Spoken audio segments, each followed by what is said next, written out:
ലോകകപ്പ് യോഗ്യതാ മത്സരത്തിൽ ബ്രസീലിന് ഗോൾ രഹിത സമനില. ഇക്വഡോറിനോട് ജയിക്കാൻ കഴിഞ്ഞില്ല. അനിൽ വാസുദേവ് സ്പോർട്സ് ഡെസ്കിൽ നിന്ന് ചേരുന്നുണ്ട്. അനിൽ, പറയൂ വിവരങ്ങൾ.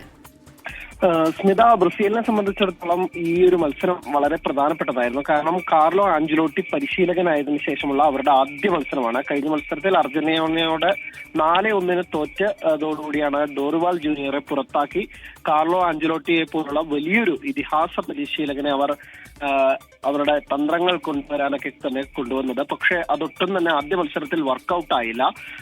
ഇന്നത്തെ മത്സരത്തിൽ ഇക്വഡോറിനോട് ഗോൾ രഹിത സമനിലയാണ് വഴങ്ങിയത്. ധാരാളം ചാൻസസ് മത്സരത്തിലുടനീളം ബ്രസീൽ വഴങ്ങും. ഒപ്പം തന്നെ ടീമിന്റെ ഒരു ഒത്തുണക്കമില്ലായ്മ അത് വീണ്ടും കാണുന്നതാണ് കണ്ടത്. കാർലോ ആഞ്ചലോട്ടി വന്നതിന് ശേഷമുള്ള ആദ്യ മത്സരമാണ്.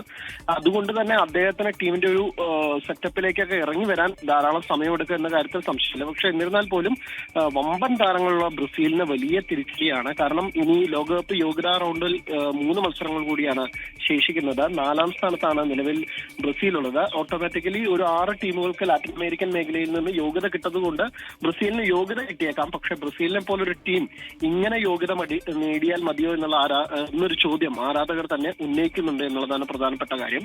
എന്തായാലും ബ്രസീലിന് ഇനി 3 മത്സരങ്ങൾ കൂടിയുണ്ട്. ആ 3 മത്സരങ്ങൾ കൂടി മികച്ച പ്രകടനത്തിലൂടെ ലോകകപ്പിന് ടിക്കറ്റ് എടുക്കാം. അതിലൂടെ എല്ലാ ലോകകപ്പുകളിലും കളിച്ച ഏക ടീമെന്ന തങ്ങളുടെ ആ റെക്കോർഡ് നിലനിർത്താൻ സാധിക്കുമെന്നാണ് പ്രതീക്ഷിക്കുന്നത്. എന്തായാലും ആഞ്ചലോട്ടിക്ക് പരിശീലകനായതിനു ശേഷമുള്ള ബ്രസീൽ ശേഷമുള്ള ആദ്യ മത്സരത്തിൽ നിരാശയോടുകൂടിയാണ് ഒരു തുടക്കം കിട്ടിയിരിക്കുന്നത്. അനിൽ വാസുദേവ് സ്പോർട്സ് ഡെസ്കിൽ നിന്ന് വിവരങ്ങൾ പങ്കുവയ്ക്കുകയായിരുന്നു. ലോകകപ്പ് യോഗ്യതാ മത്സരത്തിൽ ബ്രസീലിന് ഗോൾ രഹിത സമനില.